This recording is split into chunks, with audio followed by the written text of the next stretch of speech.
In that case, I'd like to welcome forward the first speaker for the offending team, Mel, to open her team's case.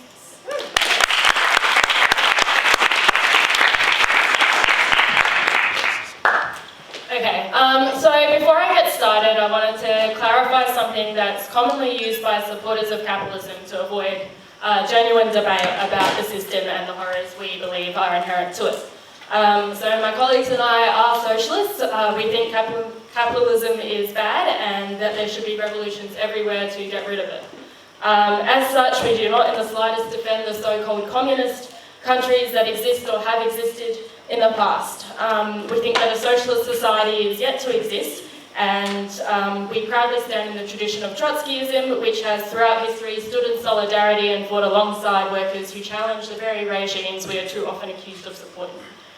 The conflation of the arguments we make for socialism with the arguments made by Stalinists for horrific state-run capitalist regimes is a lazy one based on a few rote-learned phrases from high school history classes. It is our position that capitalism exists everywhere and that ordinary people around the world suffer because of it. So I could quite easily stand up here and put to you a very long, depressing list of the problems that plague capitalism to emphasise the fact that millions of people have been plunged into the indignity and pain of unemployment, hunger and homelessness throughout its history. I can tell you of the Oxfam Davis report, which estimated that the richest 62 people in the world own more than the poorest half, and that it would only take $60 billion annually to end extreme global poverty, which is less than a quarter of the income of the top 100 richest billionaires.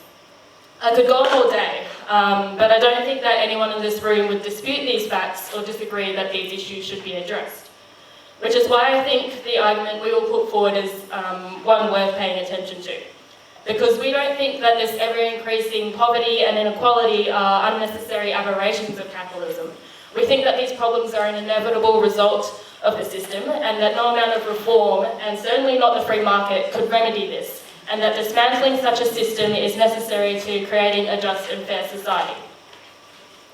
So it's worth saying before I go on to describe and critique capitalism that it is a social system that has only been around for 300 years.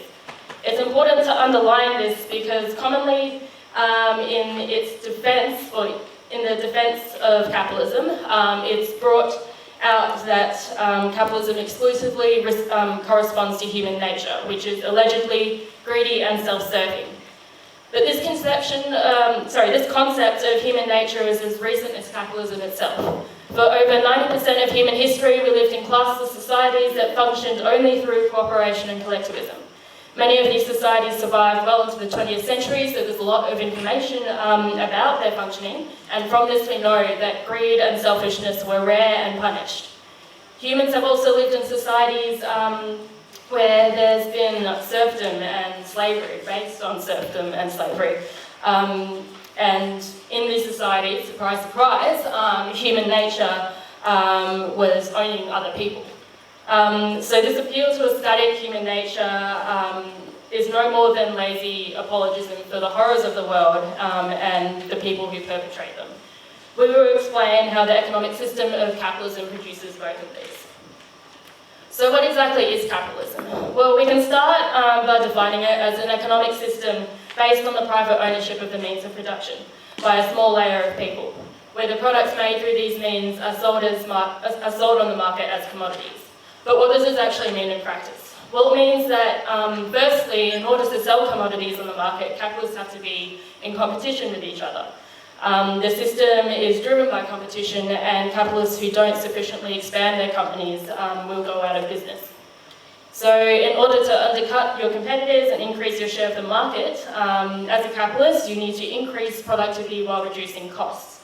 In order to succeed, you need to make things more quickly and more cheaply, and that requires producing a profit to reinvest in your means of production to improve technology, which in turn would reduce labour costs and running costs.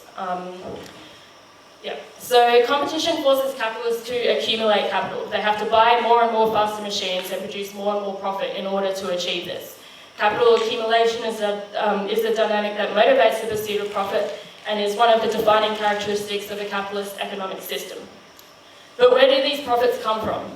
Well, the majority of people in the world who make up the working class have to sell their labour to the capitalists in return for a wage or salary. Profit for the capitalist is possible when the value of the goods the worker produces is less than what they are paid in wages. This is what Marxists call exploitation. Capitalists live off the profits and reinvest the rest for the further accumulation of wealth. So therefore, to maximise profits, capitalists have to pay their workers as little as possible. So that is as little as will ensure that the worker continues to produce the commodities sold by the capitalist.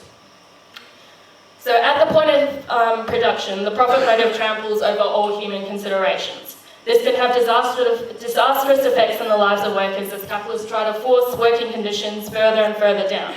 The natural outcome of this profit motive and its impact on the lives of those who produce the profits have been made evident in the news time and time again. We could go back to the horrendous working conditions at the Foxconn factories in China in 2010 that drove workers to commit suicide, to safety breaches in the Australian construction industry today, which has led to 50 deaths just this year. At the less serious extreme of the spectrum, at my workplace, which I think is a situation a lot of people can empathise with, cuts to hours despite a constant flow of customers, more than the restaurant actually has tables for, has meant waiters have had to skip meals for most days of the week and sometimes can't afford to be at uni or TAFE for all of their classes. So while we won ourselves a 14% pay increase, that was only won with a fight that saw many workers intimidated and bullied out of doing anything, and also the boss continues to pay us less than the minimum.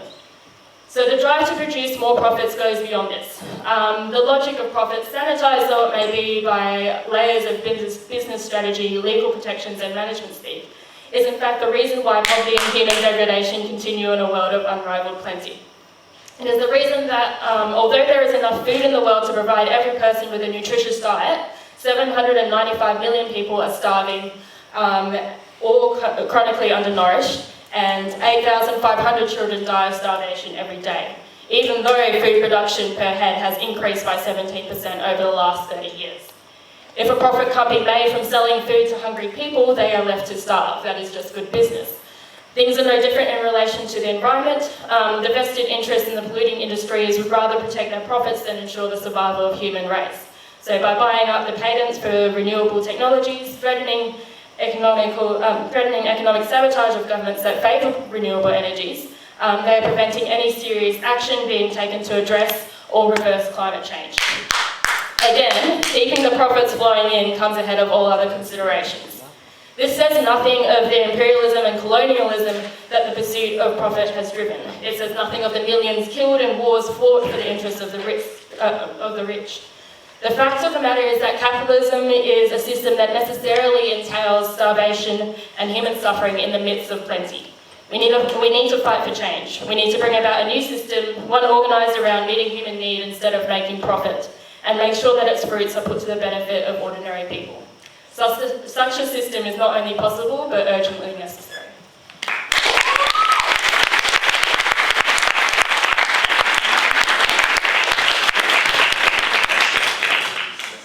Thanks, Mel, for that, for that speech. I'd like to welcome the First Native Max up to speak.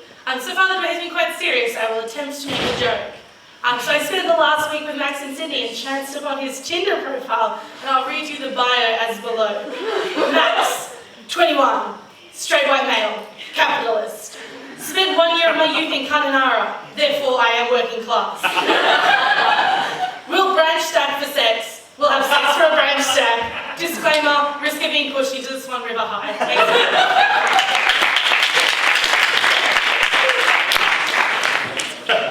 Thanks, Emma. Bad luck on the pre-selection. I jest.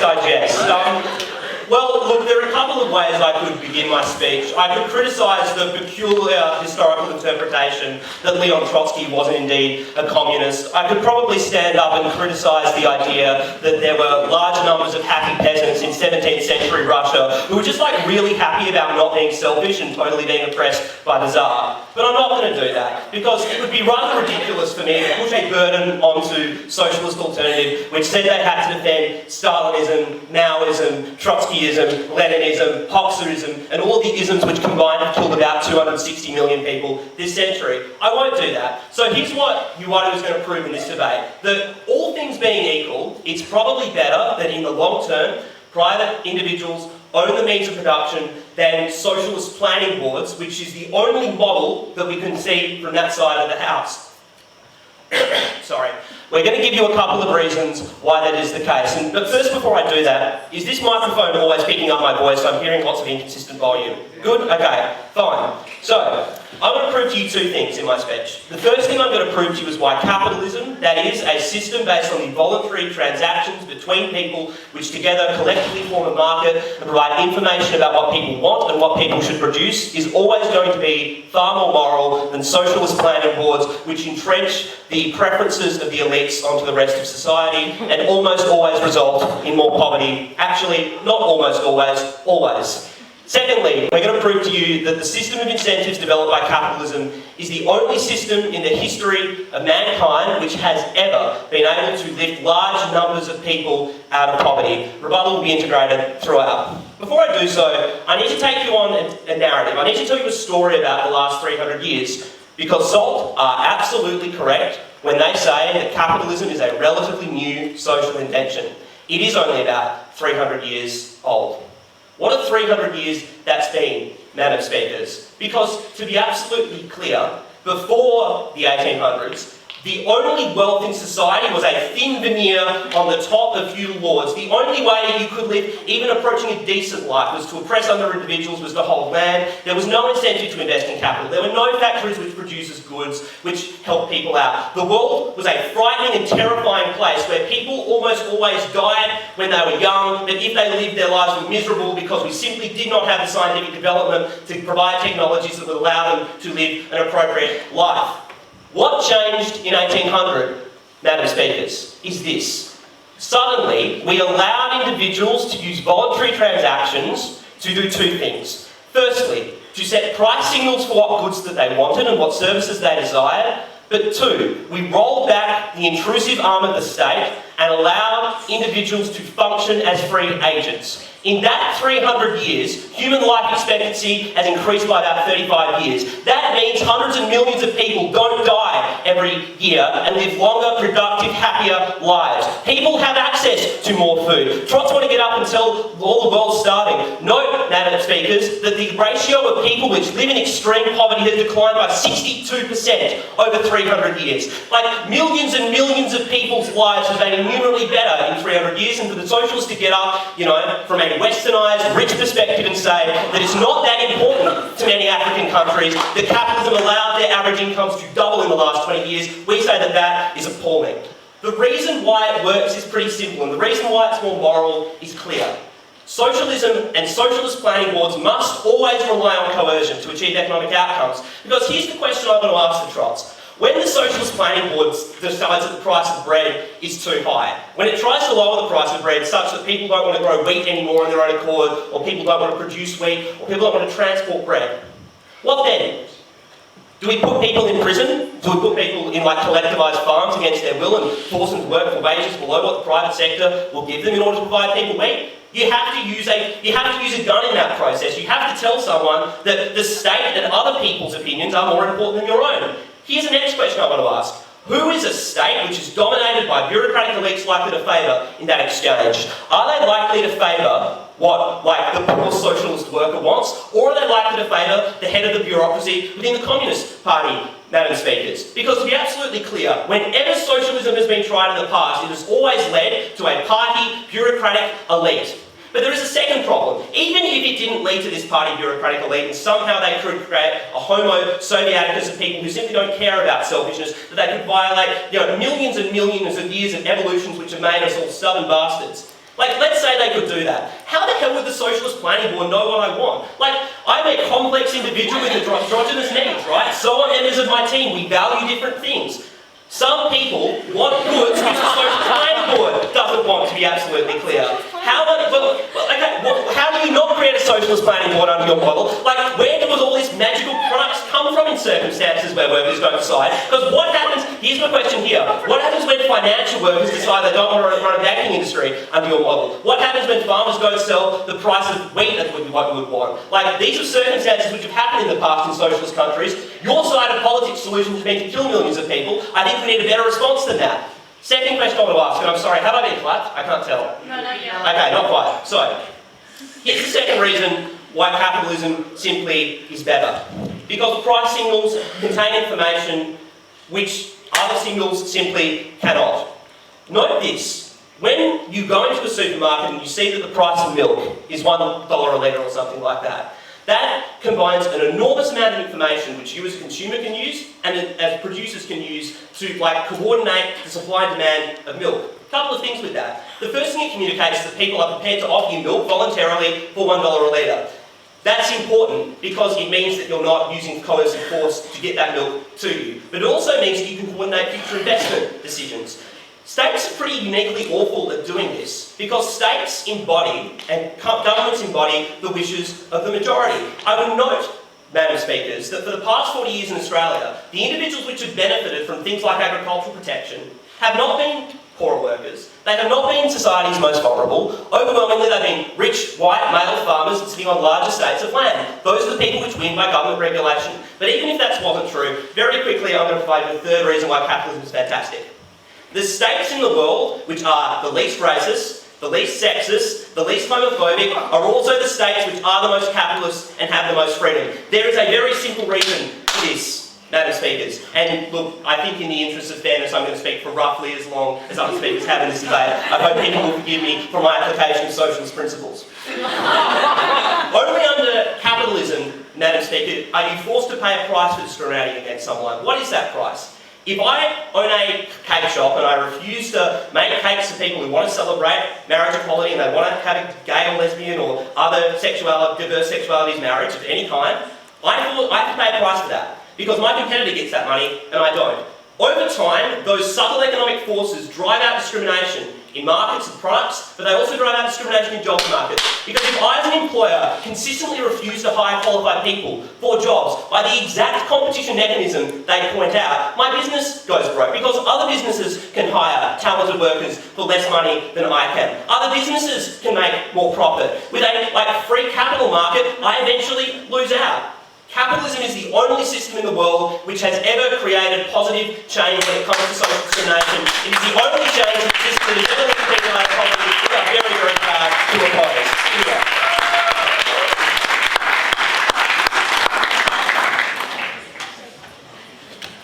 Okay, well, I'm looking forward to seeing you at the next marriage equality demo, which, by the way, is on the 25th of June, 1 p.m. Murray Street Mall, because you very clearly care a lot about homophobia. Our next speaker has a real challenge coming up because I think there's so many things wrong about that he'll have to address. So that speaker is Carl Hardy. He's a member of Socialist Alternative, and he'll be rebutting that.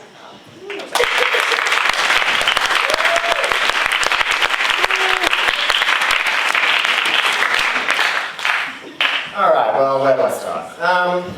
A good start would be the whole thing about Stalinism, the whole thing that we basically said at the very beginning. This is a quite pathetic straw man. I can't actually defend capitalism on the basis of its own merits without referring to some bugbear about the Stalinist regimes in Eastern Europe that actually, I think, basically operated on the same basic fundamental method as the capitalist states in the West, that they too are obsessed with the accumulation of capital that has been a product of market competition and of the private competition and production within the West, that they too were obsessed with being able to actually compete and keep up with the West in their productive efforts, that is actually the basic logic of those. If you can't actually defend your own system without recourse to something that I think is actually a product of these things, then you've got a pretty weak basis for going forward, really. I think that actually that begins to actually unpack some of the things that are wrong with the defenders of capitalism and the way that they go about it. That it's always about trying to have your cake and eat it too. that everything that the capitalist system is supposedly, produces that is good, a technological step forward, an advancement in humanity, a rise in terms of the actual, the reduction of poverty, reduction of starvation and hunger and things like this, all the horrible things about feudalism and the slave societies that came before, that these things are all a product of capitalism. But then everything that's wrong with the world at the moment, the continuing inequality and the growing inequality, the massive imbalance of power in the way that production and distribution are organised under capitalism, all of the sorts of things that we talk about as being constant problems of this system, they are not. They are somehow separate from the system as a whole. Even though this is the system that has supposedly embraced the world to such an extent that it can drag millions and billions of people out of poverty, according to actually quite dodgy statistics most of the time, it is at the same time not responsible for any of the other phenomena of the world.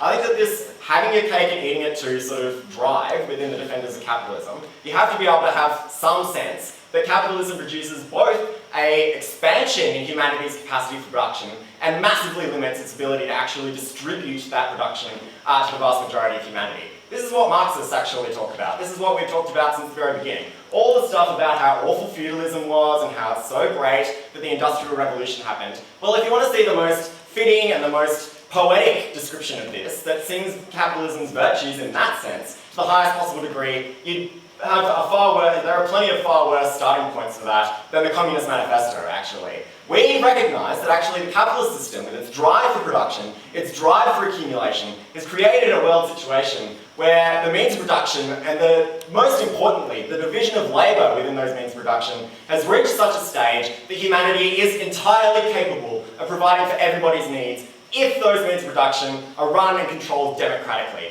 If actually, rather than continuing to be subjected to the diktats of the market, to the diktats of accumulation, to the diktats of profit making, that if these things were subjected to the actual needs of the people who produce this overwhelming wealth, then all of the material problems with which we have to deal could easily be solved. Food is an obvious example. Food, the world right now, actually produces more than enough food for nobody to starve. There is no need for long-term plan. It's not complicated at all, really. No technical barriers actually stand in the way to the vast majority of people being fed an actually nutritious diet in the world today. Oxfam, like plenty of conservative fucking organisations, actually carry this out. Oxfam, the UN, a whole series of bodies like that. The World Bank actually has a whole series of statistics about this. The problem is that there is no profit to be made in this. These people are massively starved, these people are massively underpaid and subjected to horrific conditions every single day of their lives. Millions of people are stuck in semi-starvation or actual starvation purely because nobody can make a buck out of feeding them. That is horrific. Actually, if ordinary people had control over these resources, it would be extremely easy, with almost no technical barriers whatsoever, to be able to actually get food to the people who need it. The same goes for housing, the same goes for education, the same goes for a whole series of things. The barrier, which is a fetter on all of this, is the fact that these things are subjected to the needs of profit rather than human need. That is the basic problem. I think that actually, particularly some of the myth-making that comes around capitalism, and the way that this is just purely a product of these quite voluntary exchanges, that all of this may be the case, it is subjected to profit-making, but surely that's just about what people actually need and want. Because people are selfish, greedy bastards, this is reflected in the democratic market, this is reflected in the way that society is organised in that sense, that these voluntary exchanges are just normal. Well, actually, I think if you peel it back, these voluntary exchanges are generally anything but.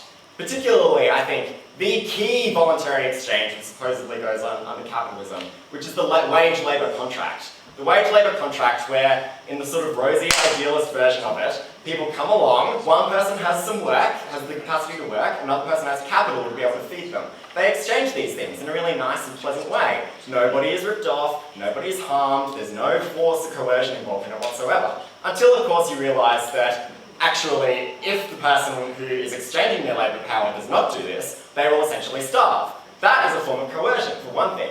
What does that actually flow out of? That flows out of the fact that they have no other means, no other recourse for being able to access society's total wealth than actually selling their labour power. They don't have factories, they don't have mines, they don't have office blocks, they don't have any of these things, which are a product of over hundreds of years, of building up massive exploitation and destruction that has concentrated these things in the hands of a tiny minority of people. A very competition which produces the efficiency and the drive towards greater productivity under capitalism has also concentrated these things in a tiny number of hands, who then are in a position to be essentially able to dictate the conditions of work to the vast majority of people. I think a great example of this actually is Amazon and their warehouses, which give you a bit of a sense of the actual product of all of this. That the Amazon warehouses are a fucking nightmare from the sound of it, actually. A BBC expose conducted last year revealed a whole series of horrific, totalitarian, actually, labour control processes that are in place. Handheld processes that give you a constant buzz on exactly how much your pick rate is supposed to be, which are celebrated as being unreasonable. In the words of a manager at Amazon, they are unreasonable by design. This produces a purposeful Darwinian high turnover rate, where they actually literally drive people out of work in these places to try and force up higher levels of productivity out of the remaining workers. They drive people to injury. They drive people to extreme emotional breakdowns. It's not much better for their white-collar workers either, who some, like cases that were discovered by the New York Times, for example, discovered that people who were suffering from thyroid cancer and the aftermath of miscarriages were driven out of work because they were no longer as productive as their co-workers. So I think this is actually a big product of the way the capitalist system organises labour, and that is the key dynamic of the system today.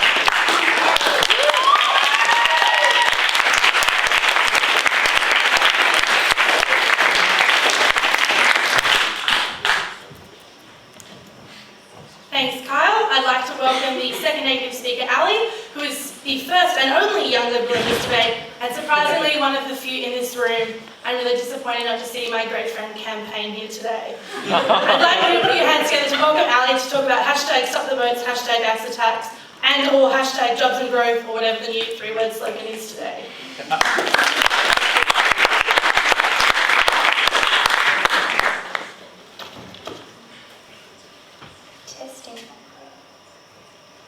It's definitely on. Oh, there? Yep.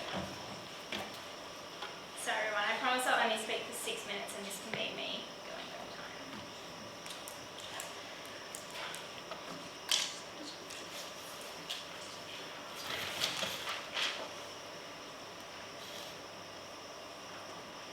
What we thought was particularly confusing in this debate was when we kept coming up and telling you, sorry everyone, when we kept coming up and telling you, like, you didn't have to defend communism, but we were asking you at some point in the debate to defend something, to give us a picture of what this would actually look like. And we thought, well, like, personally, I felt kind of sorry for you when you guys had kept backing down from, like, each ism and each system of government. But, like, to me, I think they're all pretty shit. But I think, like, at this point in the debate, like, you probably need to stand for something, like, at the point where you are going to say that, like, some sort of, like, owning the means of production is good. We'd really love to see like what that would actually look like and what that sort of central planning like actually would look like in your ideal world.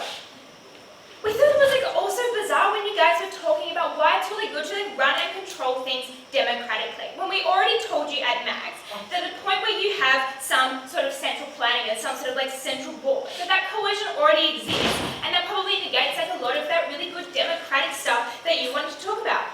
We thought that like the reason that you can't feed everyone is like not a fault of the market, but for the fault of like a lot of restrictive trade practices that you guys are willing to stand by on your side of the house. We think things like the common trade policy in the EU, where they literally burn like mountains of cheese in France and have like vats of butter and things like that. Like that's not the market's fault, right? Like that's the fault of like the central planning board, like making this really arbitrary decision and like forcing non-competition on people, whereby like they like burn off all the excess and shut out a lot of like the ability for countries like in the surrounding areas, the countries like Mexico that can't break into like the US corn market. We think like, that is what is far more harmful to these poorer countries, and we think that you only alleviate the poverty in these countries when you move to like a capitalist system. We think that's really good. Lastly, they wanted to talk to you about like how people can't access the total like build of wealth in society because they can only sell their bodies for labour. They're like, yeah, damn right. Like people get a wage, people get paid. Like that business transaction that takes place is them like accessing that wealth. Like we think like at the point that you have the freedom and autonomy to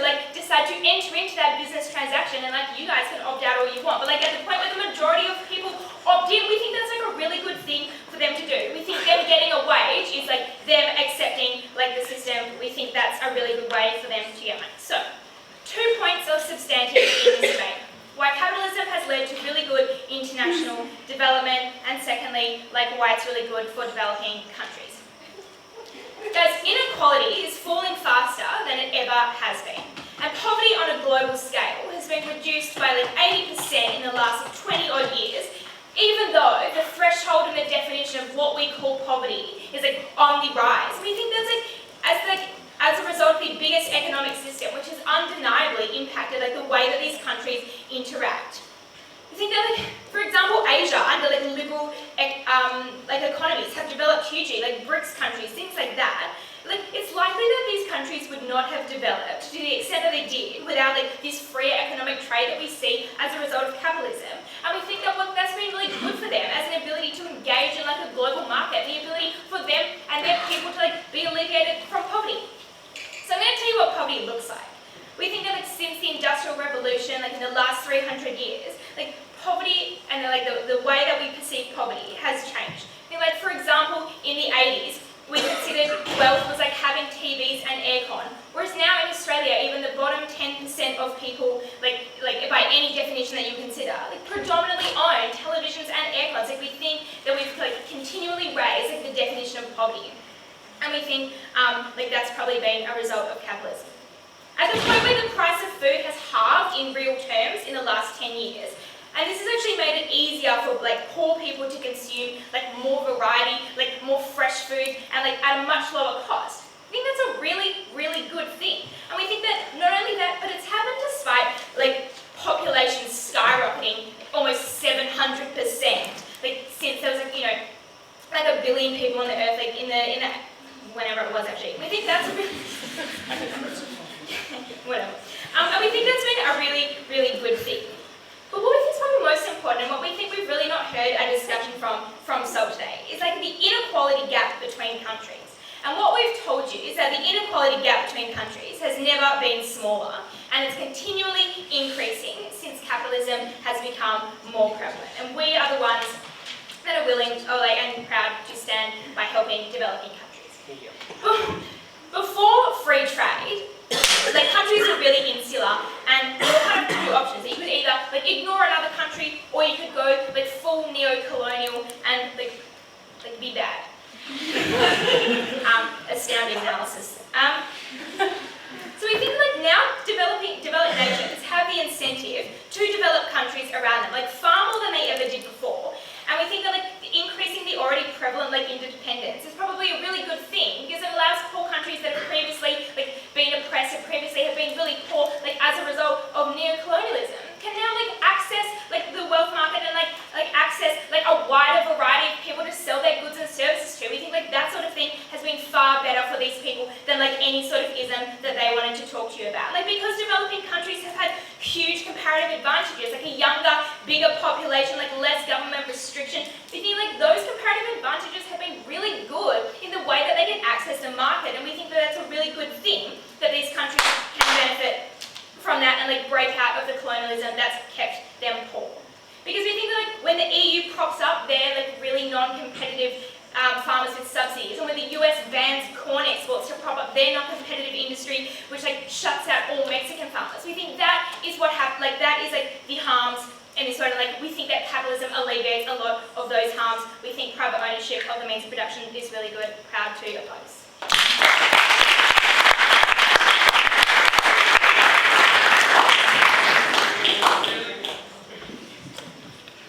Okay, well our third speaker is Emma Norton. Most people here probably know who she is. She is a very active socialist, an activist on this campus, and yeah, she probably doesn't need much more of an introduction than that.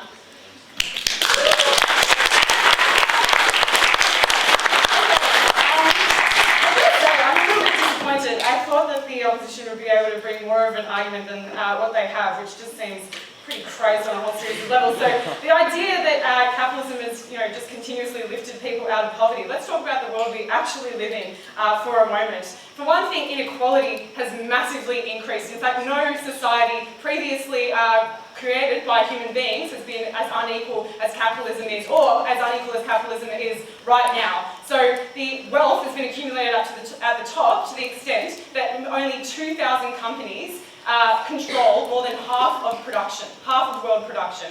So this is an incredible contraction of power, economic power and political power into the hands of a tiny minority at the top. At the same time, we're not actually living in a period where things are just getting better every year and billions of people are being lifted out of poverty. We're living in a situation where the opposite is happening. I mean, I don't know if you guys have been following the news for the last 10 years, but there's been a global financial crisis.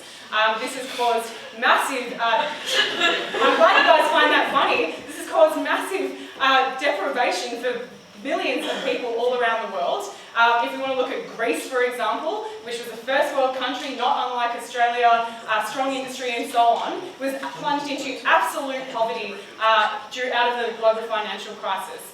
To the point where we had a situation only a few years ago where pensioners were blowing their brains out in the centre of squares in Athens, saying that they knew that life for their children and for their grandchildren was only ever going to get worse. And we're seeing a similar thing in Australia now where people know, obviously not to that extent, but people know, it's quite commonly understood that our generation will have a worse life, will be less able to buy property and so on than our families, than our parents.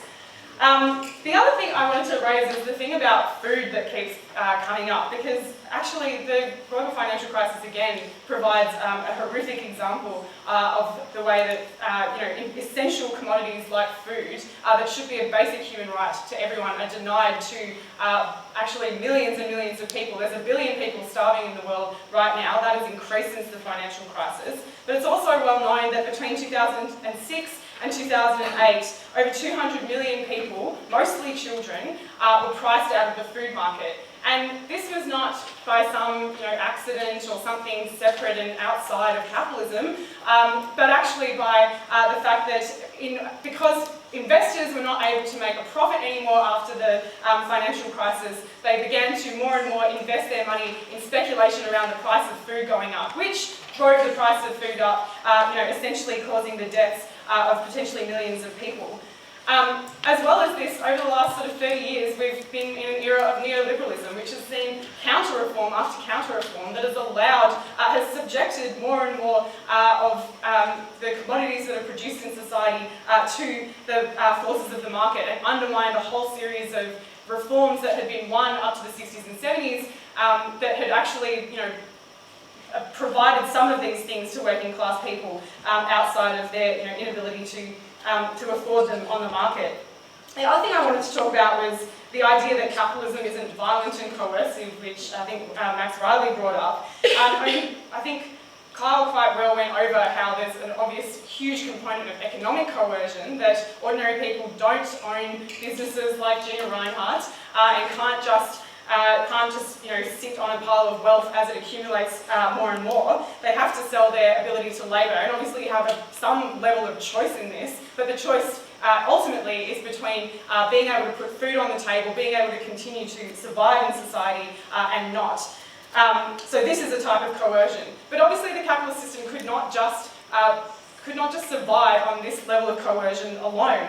And so what it needs is the state to enforce this for them. So the state and all of the horrors of, for example, the police and the prison system in the US, of the racism towards Aboriginal people in Australia as well, the coercive system of the state is inherently tied to capitalism. It is what is necessary. And I think we can see this even more clearly in how trade unions, in how strikes are dealt with under capitalism, where if you think, there is no country in the world where workers actually have full freedom to organise, to go on strike, to just stop working. And this should be a basic human right to decide if you want to use your tools to build something or not. And yet, because of the capitalist system, because it requires the exploitation of masses of people, this fundamental right is denied basically everyone. So, like in Australia, for example, there are huge attacks on trade unions going on right now, which you might have heard of in the Royal Commission, that are essentially trying to bring in something called the ABCC, the Building Construction Commission, that would make it essentially give the police and the ABCC the powers to deny the right to remain silent to construction workers if they talk about horrible abuses of safety conditions on their work sites and things like that. As well as this, it's basically illegal to strike in Australia outside of particular periods in which there's a whole series of laws governing whether or not you can go on strike. The capitalists, on the other hand, the bosses, are restricted by very few laws. One of the obvious examples that's come out recently is the Panama Papers, which has shown that it's not even particularly illegal what the bosses are doing, but they systematically steal from the wealth of the nations in which they exploit workers. Every single capitalist virtually in the world, as far as we can tell, engages in some form of hiding their profits offshore. And this is inherent in a competitive system. If one of them does it, they all have to do it. But I think we can see that there's a huge double standard there. To kind of sum up, I think that what we have argued is that capitalism, even in the way that you define it, of a market system and lovely, ordinary people being able to own private property, own the means of production as private property, that while that sounds ideal and whatever, it actually leads to all of the horrors in the world that we see today. It creates immense wealth, but at the same time it is on the basis of immense poverty. It creates the ability to solve every problem in the world today. Climate change could be solved by spending, I have some statistic here, there was some report, it was like $400 trillion, $4 trillion, and yet the subsidies to fossil fuel industries worldwide amount to $5.5 trillion. So it's not that we don't have the technical capacity, it's not that the working class in the world does not have the technical prowess to create and continue to sustain all of world production. The problem is that it's concentrated in the hands of a few and that they compete amongst each other to make a profit, and that is what dictates everything about our society, including human rights, including, or the lack thereof, including what we're doing to the environment and so on. So that's about it.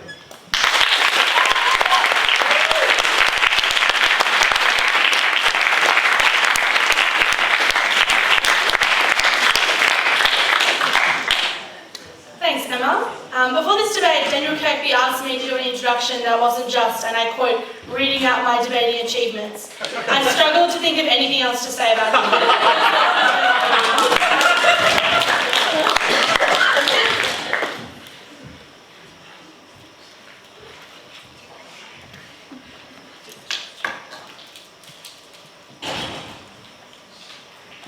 Is that working for everyone?